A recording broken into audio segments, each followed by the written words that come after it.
coming for you, and they know I'm in the way. Come stand with me as we fight back together against this radical president and his far-left agenda. This Friday, May 7th, I'm hosting a special America First rally with my friend Congresswoman Marjorie Taylor Greene. Doors open at 5 p.m. at the Brownwood Hotel in the Villages. We want you there with us. Go to mattgaetz.com/rally for more details. Paid for by Friends of Matt Gaetz. This is Ocala Talks with Tom Schmidt, bringing stories that are important to our community in and around Ocala. Plus, of course, a splash of sports as well. Now, here's your host, Tom.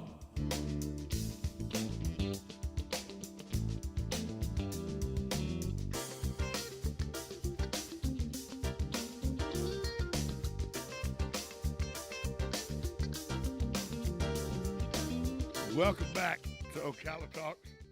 My guests are coming into the building as we speak. It's a work in progress, folks.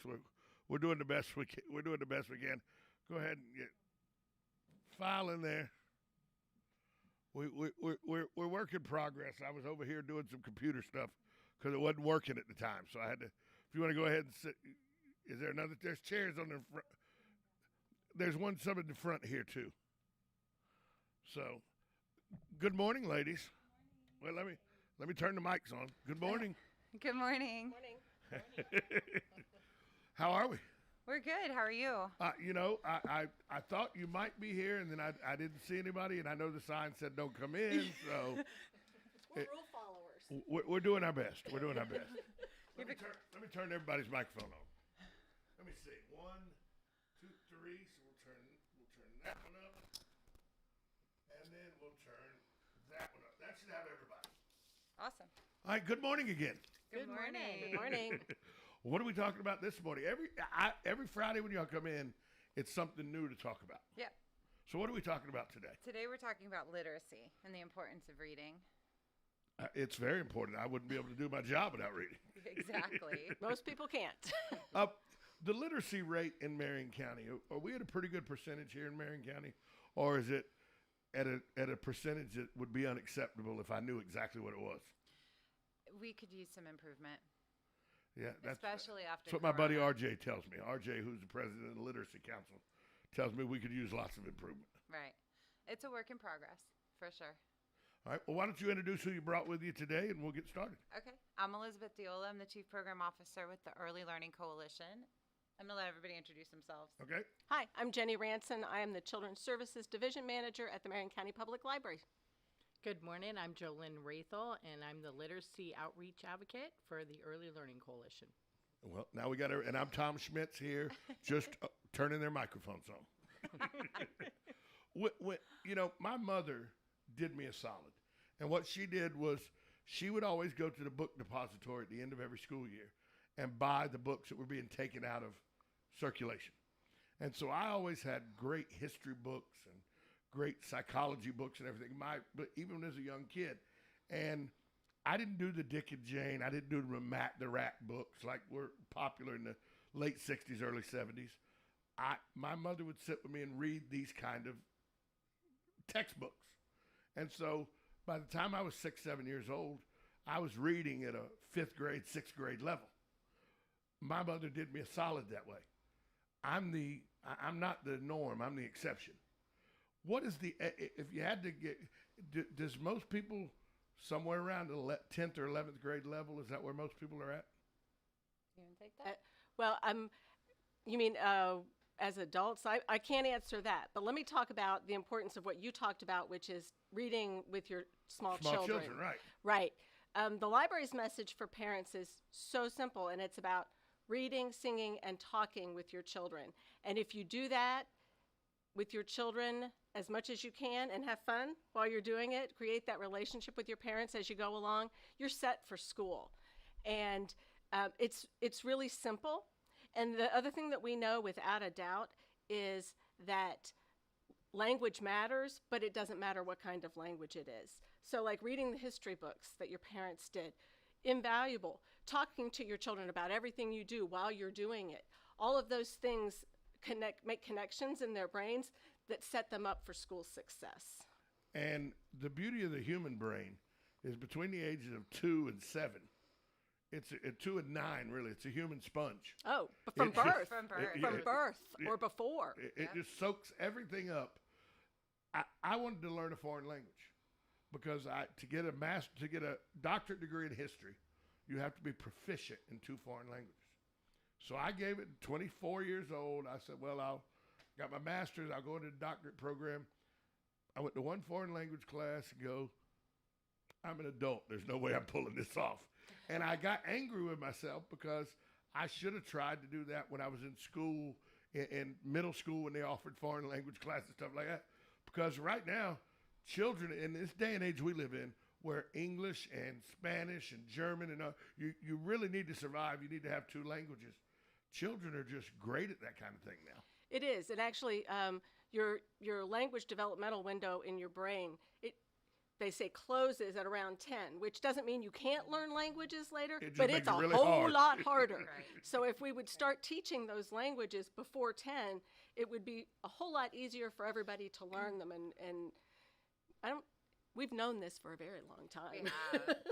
And foreign languages are often taught in our preschools and certain programming because from birth to age 3, 90% of the brain is developed in that interval. So while that open connection in the brain is there, just put it out there. Is it better to do what my mother did? Because my mother refused to do the Dick and Jane and the Matt and the Rat because she thought they were too simplistic. So she actually taught me vocabulary, taught me difficult words, and she would explain them to them and all as I was coming up 2, 3, 4, 5 years old. Is there a rule of thumb or just the fact that reading anything and communicating with your kids with anything is effective? It is impactful. It's completely impactful. Just like Dr. Seuss. We've talked about Dr. Seuss before and the nonsensical words. Calm down. The woke crowd may get upset with you. But They get upset with you about all Dr. of Seuss. that exposure to words and to language and to spoken language from birth. That's why we talk about making eye contact with babies and talking with babies. Do you want to add anything? Just that literacy is the foundation to early learning. I think we've established that. And so any type of reading, piggyback off what Jenny said, is valuable. Just sitting and talking and singing and just communicating with your child, especially from an early age. They say even when the baby's in the womb to start then as well, talking and reading. And statistics show that when the child is born, that they recognize the stories that have been read to them in the womb. I have a friend of mine, Margaret, who she lives in Atlanta. She's 4 children. They're all now, I think Margaret's youngest kid is 19 now. But she would, and we used to laugh at her. She was one of my fraternity brother's wives, and I would laugh at her because she would sit her toddlers in their high chairs in the kitchen while she was making lunch or making dinner, and she would explain to them what she was doing and how she was doing it and everything.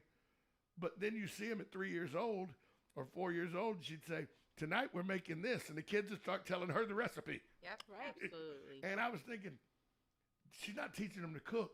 She's teaching them to communicate. That's Correct. right. And Exactly. it was actually ingenious. We laughed at her. She goes, whatever. I know what I'm doing as a mom. Right. Yes. Yes. And nobody ever told her. She just had the instinct as a mom that I'm in here cooking. I need to watch my child anyway. Why not talk to my child while I'm cooking? And all of her children they've all gotten academic scholarships. They're all doing great. And I really go back to, because I'm a teacher at heart. I taught for 5 years. My degree's in education, my undergraduate degree's in education. And I thought, she was teaching those children from the time they were in a high chair, not even able to talk. She was teaching them much more than I could ever teach them in a classroom. Right. I think one of the things that you said that's really important too is she did that instinctually.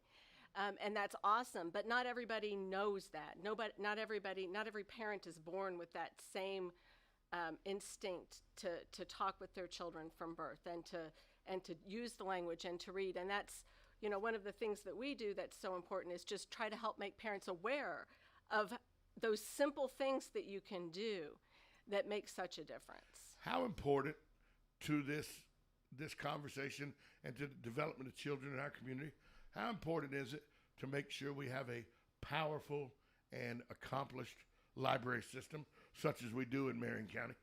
It's very important. You can never run out of books at the library. No, you cannot.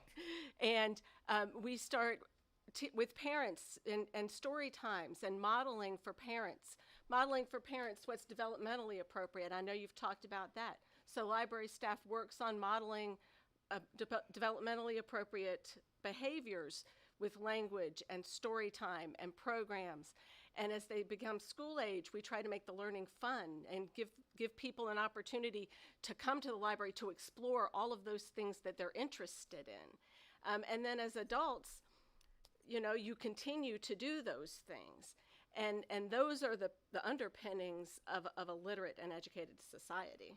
I think I always tell people when I meet new people, I'm like, so, and they'll try to tell me how smart they are. You know, people try to, everybody's ego wants you to know how. And I go, do you got a library card? No, well, you're not that smart then. I have a library card. Everybody should have a library card. And their kids. Yeah, and their kids. Everybody. All you have to be is born to have a library card in Marion County. Yes. That's it. And the fact that people don't take advantage of the library system.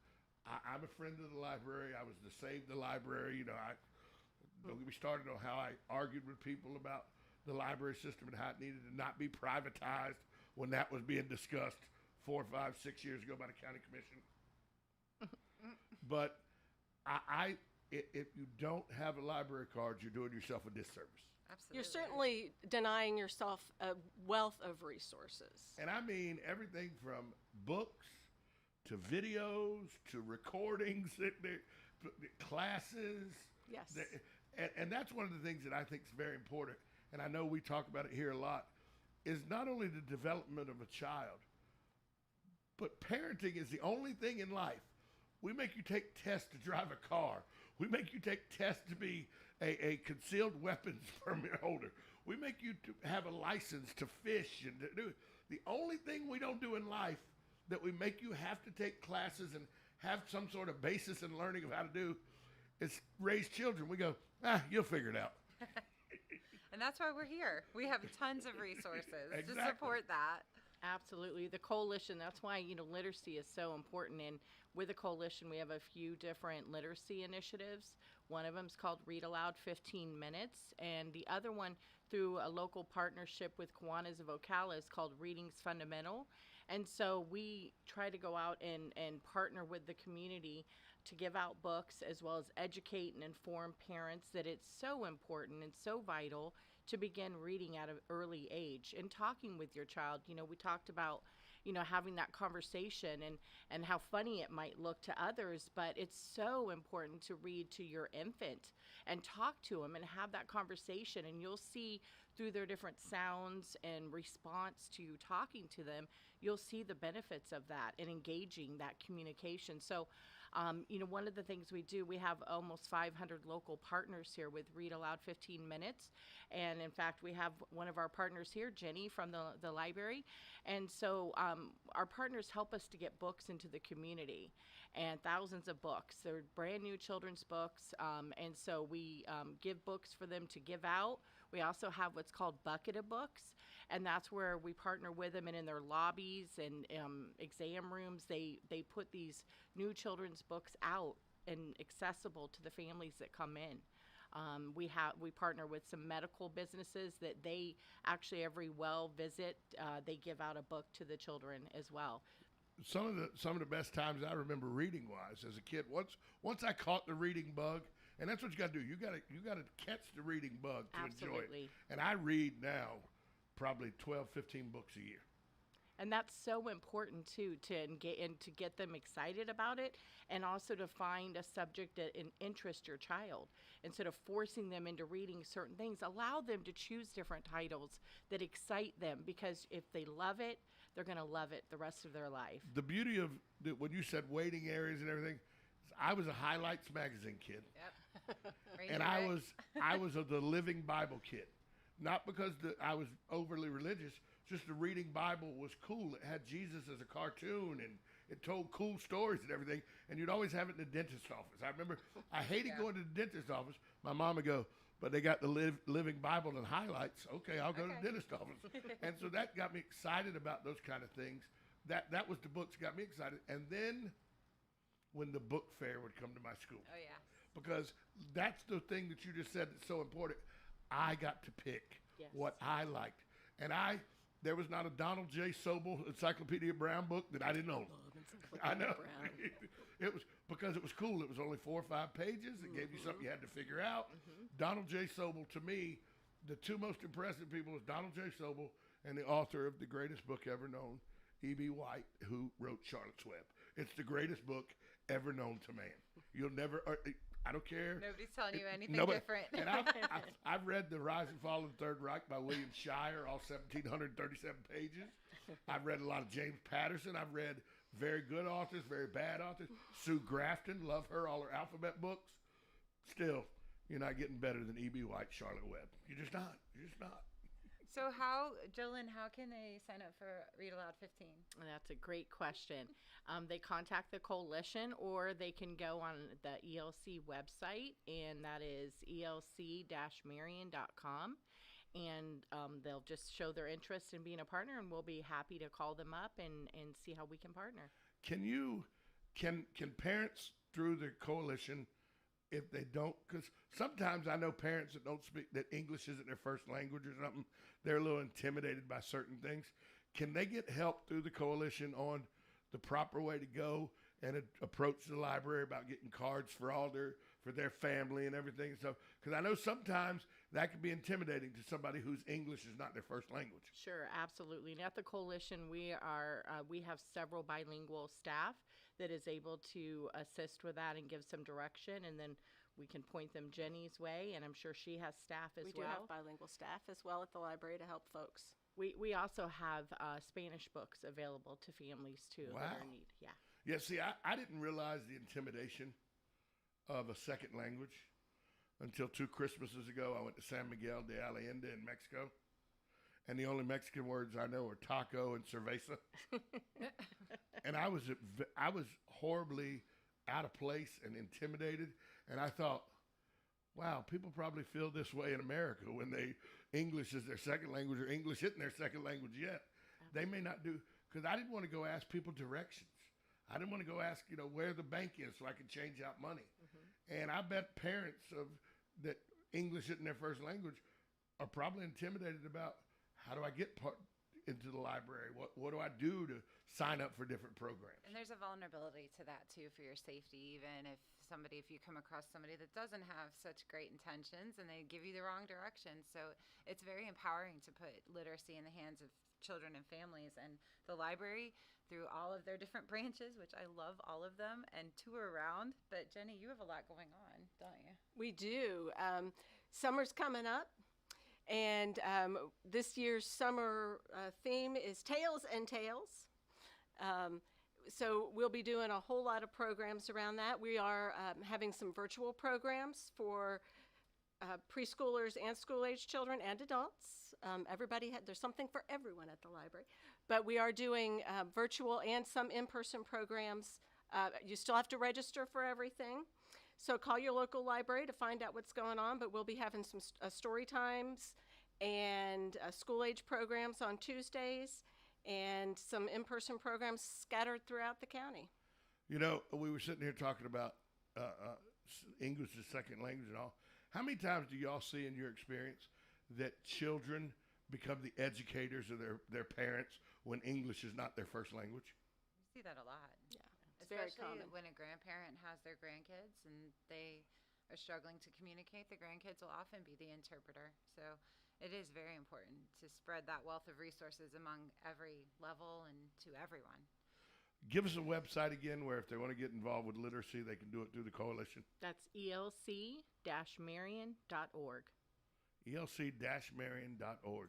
Even I can remember that. Yep. And we have a fun event going on tonight, actually, from 4:30 to 7. And it's a drive-through event where parents can come in, learn about their child's developmental age, and we're giving an opportunity to do free screening. And then everybody leaves with children's books and a gnome or fairy garden kit. It's going Oh. to be so fun, and it's right in our parking lot. So we hope that people will join us tonight. Not only can you get books to read and literacy, but you get a gnome and fairy garden set up too. That you can do story time with. Exactly. I mean, how fun is that? Very. Very, Come to the library and get some gnome books to go with Yes, it. to go with it. and it's just, it's really, the process is really easy to get involved with the coalition and the process of signing up at the library. I mean, it takes very few minutes, and then you get your little card, and a library card is a card to a world of opportunity. Absolutely. People think that it's just about reading. Once you have a library card, it opens you up to reading, where you can find out things that may interest you, that may end up being jobs later on in your life. People don't understand how much reading opens up your mind to the rest of your life. Absolutely. To the world. The It does. excitement. My son was 2 when he got his first library card, and he danced his way through the entire library as soon as the librarian handed him his card.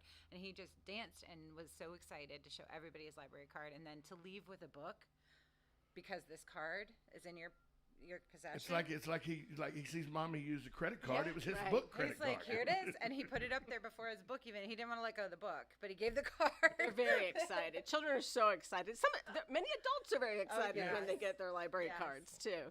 It's invaluable. I have the distinct ability, which is a blessing for me. God blessed me with this ability.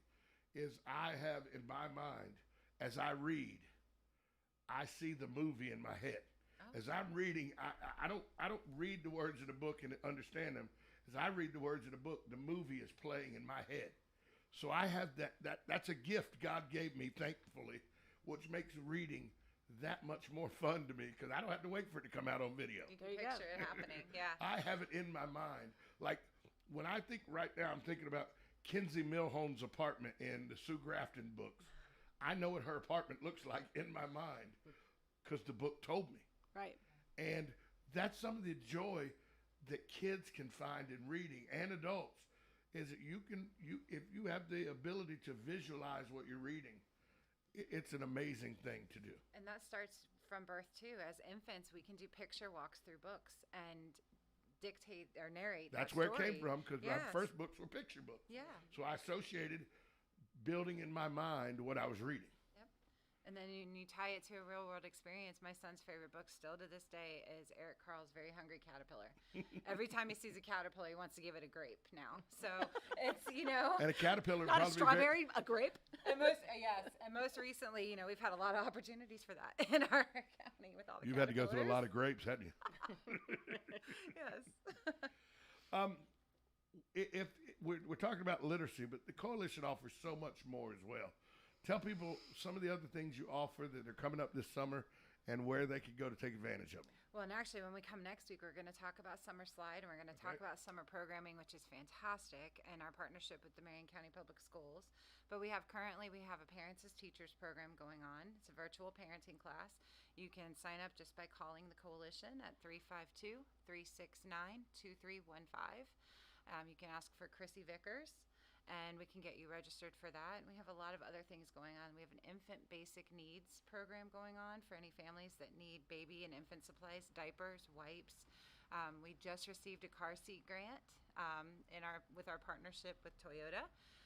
So we will be getting some car seats in, and we have pack and plays available for emergency situations where parents don't have a safe place to put their baby to sleep. A lot offered at the coalition. And now, And books are given with every single one of books those. are given with every single one of them, Every yeah. single one. now We appreciate that. I don't know this answer, and that's why I'm asking the question. How many fantastic library branches do we have? 8. There are 8 library locations in Marion County. Oh, do you want me to name them? Yes, I know. Oh. I know there's the It's a main. test. I know there's the main branch on 40, and there's one in Headquarters. Reddick. Headquarters Ocala, Reddick, Fort McCoy, Forest, Bellevue, Dunellen, Marion Oaks, and Freedom, which is out 60th down here. She acted like So- that was going to be difficult. She knew. She rattled off. She knew right away. I knew them. You never know when you're going to forget. I can see you going around the county, like the way you went. But people sometimes don't realize Reddick has a library Right. branch. Yes, and it's a very vital part of that community. And if I'm in Reddick, I still have the option. This is what people don't realize. The books at the Reddick Library aren't the only books at my disposal. Absolutely The not. entire library system is at my disposal, and I can Yes. get a book sent to Reddick from the main branch or from Denellen. Yes. Anything that I choose that I like, I have at my disposal, even if I can't get to the branch it's at. And we have also this year made some investments in our ebooks for children. So for folks who are still not ready to walk into libraries, you can get your library card and access the library digitally through our digital resources. We have highlights in our digital Right. resources. We have a whole host of highlights articles now, and we've really put in a lot more for children. So be sure to check those out as well. Give us the websites one more time before we get off the air. I'm going to do mine because I haven't had the opportunity yet. Right. Okay, library.marionfl.org. Library.marionfl.org. And for the coalition? elc-marion.org. And one thing I forgot to mention is we do have funding right now to help parents pay for childcare, and we also are enrolling for VPK. So if a parent needs help with funding their childcare services, please give us a call, reach out. Fantastic. Talk to you ladies next Friday. Yes, looking Sounds forward great. to it. Thank you. We'll be right back after this short timeout. You're listening to Ocala Talks on 1370 AM, 96.3 FM, WOCA, The Source.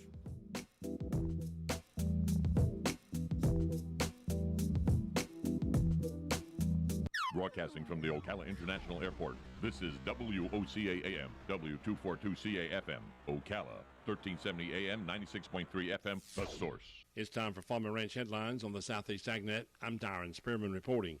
Checking on marketing factors this week, the national posted price on runner-type peanuts is still holding at $424.55 per ton. The price has actually gone up on the contracts. Contracts are being offered at $475 plus $25 per ton for irrigation, plus $25 per ton if you're growing seed. So you're going to be in the $500 per ton range. Checking on USDA's estimate so far, they've estimated that acreage will be down 2% to 1,625,500 acres. They estimate production to be 3.1 million tons. In the loan right now, we have 1.1 million tons as peanuts are moving out of the loan quickly. Consumption is up 3.5%. Exports are up 10%. Overall, things are in good shape right now. Just got to get those peanuts in the ground and get a crop growing.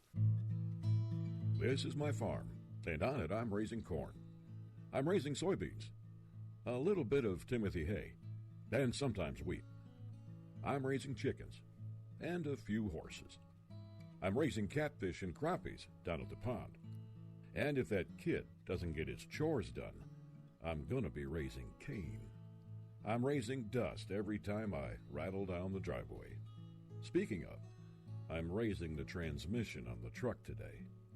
Out in the bins, I'm raising pigeons, although I wish I wasn't. And I'm raising money to replace that old barn roof someday. But above all that, before everything else, I'm raising my kids. You're a parent first, farmer second. Do all you can to make your farm safe for children. Visit cultivatesafety.org for help protecting the most important thing you will ever raise. I'm Darren Spearman for Southeast AgNet. When it really counts, depend on The Source for the latest